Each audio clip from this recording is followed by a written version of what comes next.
What's up, YouTube? This is my affirmation video for Napoleon Hill's Think and Grow Rich. This is chapter 13, The Brain, a broadcasting and receiving station for thought, the 12th step towards riches. More than 25 years ago, the author, working in conjunction with the late Dr. Alexander Graham Bell and Dr. Elmer Gates, observed that every human brain is both a broadcasting and receiving station for the vibration of thought. Through the medium of the ether, in the fashion similar to employed by the radio broadcasting system principle, every human brain is capable of picking up vibrations of thought which are being released by other brains. Excuse me. In connection with the statement in the preceding paragraphs, compare and consider the description of the creative imagination as outlined in the chapter on imagination. The creative imagination is the receiving set of the brain which receives thoughts released by the brains of others. It is the agency of communication between one's conscious mind or reasoning mind and other sources far from which they may receive through other thought stimuli. When stimulated or stepped up to a high rate of vibration, the mind becomes more receptive to the vibration of thought which reaches its through the ether of the outside sources. This stepping up process takes place through using positive emotions. Through the emotions, the vibration of thought may be increased in vibrations of exceedingly high rate, and only are the vibrations that are picked up and carried by the ether from one brain to another. Thought is energy traveling at an exceedingly high rate of vibration. Thought which has been modified or stepped up by any other of the major emotions vibrates at a much higher rate than ordinary thought, and if this type of thought which passes from one brain to another through the broadcasting machinery of a human brain, the emotion of sex stands at the head of the list of the human emotions, as far as intensity and driving force are concerned. The brain which has been stimulated by the emotion of sex vibrates at a much more rapid rate. The result of sex transmutation is the increase of the rate of vibration of thought in such a way that a pitch will have the creative imagination becomes highly receptive to ideas which it picks up from the ether. At the other hand, when the brain is vibrating at a rapid rate, it only attracts thoughts and ideas released by other brains through the medium of the ether, by which it gives one its own thoughts and feelings, which is essential for thoughts for it to be picked up and acted upon by one's own subconscious mind. This kept going. Thus, you will see that the broadcasting principle is the factor through which you mix feeling or emotion with your thoughts and pass them to your subconscious mind. The subconscious mind is the sending station of your brain through which the vibrations of the thought are broadcast. The creative imagination is the receiving set, through which vibrations of thought are picked up from the ether. Along with the important factors of the subconscious mind and the faculty of creative imagination which constitute the sending and receiving sets of your mental broadcasting machinery, consider now the principle of autosuggestion, which is the medium by which you may put into operation your broadcasting station. Through the instructions described in the chapter on autosuggestion, you are definitely informed of the method by which your desire may be transmuted into its monetary equivalent. Operation of your mental broadcasting station is comparatively simple procedure. Here you have the principles to bear in mind and to apply what you wish into your broadcasting station. The subconscious mind is the creative imagination, and you can use it on autosuggestion. The stimuli through which you put the principles into action have been described in the procedure begins with the desire. The greatest forces are intangible. The Depression brought the world to the borderline of understanding of the forces which are intangible and unseen.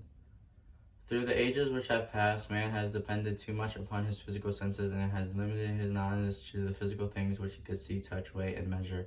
We are now entering the most marvelous of all ages, an age which can teach us something of the intangible forces of the world about us. Perhaps we shall learn as we pass through this age that the other self is more powerful than the physical self we see when we look in the mirror. Sometimes men speak lightly of the intangibles, the things which aren't perceived through any other of the five senses, and that when we hear them, it should remind us all that we are controlled by forces which are unseen and intangible. The whole of mankind has the power to cope with nor control the intangible forces wrapped up in the rolling waves of the oceans. Man has not the capacity to understand the intangible forces of gravity which keep his little suspended self in midair and keeps man from falling from it. Much less power to control that force. You have much less power to control that force. Man is entirely given into the intangible force which comes with the thunderstorm, and he is just as helpless in the presence of intangible force of electricity.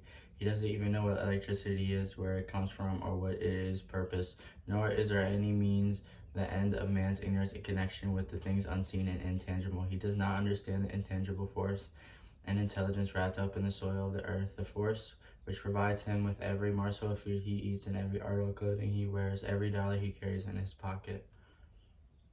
We don't know. The dramatic story of the brain.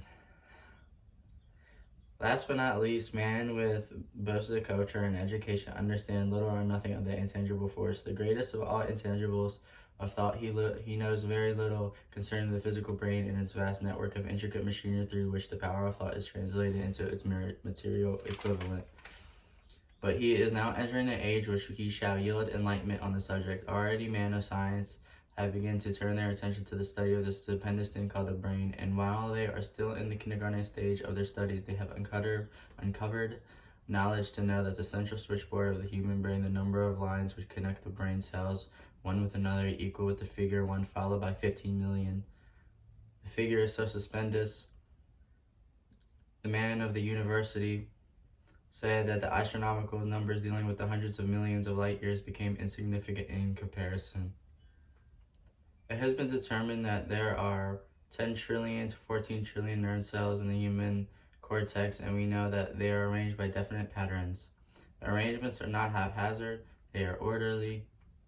Recently developed methods of electropsychology draw action currents from precisely located cell fibers in the microelectrodes, amplify them with radio tubes, and record potential differences to a millionth of a volt. It is inconceivable that such a network of intricate machinery should be in existence for the sole purpose of carrying on the physical functions incidentally to growth and maintenance of the physical body. It is not likely that the same system which gives billions of brains a medium for communication with one another provides also the means of communication with other intangible forces. After this book has been written, just before the manuscript went to the publisher, there appeared in the New York Times an editorial showing that at least one great university and one intelligent investigator in the field of mental phenomena are carrying on an organized research through which conclusions have been reached that parallel many of those described in this and the following chapter.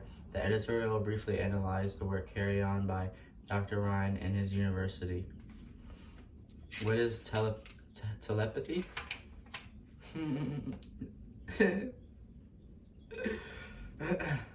A month ago, we cited on this page of the remarkable results achieved by Professor Rhine and his associates at Duke University for more than 100,000 tests to determine the existence of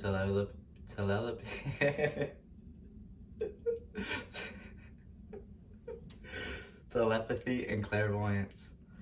These results were summarized in the first 2 articles in Harper's Magazine, and the second, which had man appeared in the author. His attempts to summarize what has been learned or what it seems reasonable to infer regarding the exact nature of these extrasensory modes of perception. The actual existence of I can just say that. Yeah, that's funny. Telepathy and clairvoyance now seems to some scientists enormously plausible as the result of the experiments. Various participants were asked and to name as many cards in the special pack as they could without looking at them, without other sensory access to them. About a score of men and women discovered who could name so many of the cards correctly that there was not one chance, many millions, of their having done their feats by luck or accident. But how did they do them? These powers, assumingly that they exist, do not seem to be sensory. There is no known organ for them. The experiment worked just as well for the distance of several hundred miles as they did in the same room. These facts also dispose, in Mr. Wright's opinion, of the attempt to explain telepathy and clairvoyance through any physical theory of radiation. All known forms of radiant energy decline inversely as the square of a distance is traversed. Telepathy and clairvoyance do not. but they do vary through physical causes as their other mental powers do. Contrary to widespread opinion, they do not improve when the precipitant is asleep or half asleep, but on the contrary, when he is most wide awake and alert. Ryan discovered that the narcotic will invariably lower the participant's score, while a stimulant will always send it higher. The most reliable performer apparently makes a good score, trying to do his best. One conclusion that Wright draws some confidence is that telepathy and clairvoyance really are one and the same gift, that is, the faculty that sees. A card face down on a table seems to be exactly the same one that reads, a thought residing only in the other mind. Through one several grounds for this believing. So, for example, the two gifts have been found in every person who enjoys either of them. And every so far, the two have been equal vigor, almost exactly. Screens, walls, distance have no effect at all in the ether. Wright advances from this conclusion to express that he puts forward as no more than a mere hunch that extrasensory experiences be part of the same faculty the reader has asked, and he has accepted the conclusions. Finding it necessarily in the evidence that Ryan has piled up has remained impressive. In view of Dr. Ryan's announcement in the connection with the conditions under which responds to what he terms extrasensory modes of perception, Napoleon Hill feels privileged to add to his testimony by stating that his associates have discovered that they believe to be ideal conditions under which the mind can be stimulated so that the sixth sense may be made to function in a practical way. The conditions to which Napoleon Hill refers to consist of a close working alliance between himself and two members of his staff. Through experimentation and practice, the discovery has been made on how to stimulate our minds by the principle used in the connection with our invisible counselors described in the next chapter, so that we can process of blending the three minds into one to find the solution to a great variety of personal problems which we are submitted by through their clients. The procedure is very simple. We sit down at the comfort table, clearly state the nature of the problems we either have under consideration, then begin discussing it. Each contributes whatever thoughts may occur. The strange thing about this method of mind stimulation is that it places each participant in communication with unknown sources of knowledge definitely outside his own experience. Understanding the principles described in the chapter on the mastermind, you of course recognize the roundtable procedure here described as being a practical application of the mastermind. This method of mind stimulation through harmonious discussion of definite subjects between three people illustrates symbolizes and in the most practical way uses of the mastermind. By adopting the following and similar plan on, any student of this philosophy may come into possession of the famous Carnegie formula briefly described in the introduction. The Depression was a blessing in disguise. It reduced the whole world to a new start point that gave everyone a new opportunity. That was chapter 13, The Brain, a broadcasting and receiving station for thought. And Napoleon Hill, Think and Grow Rich. Right here. I penned it.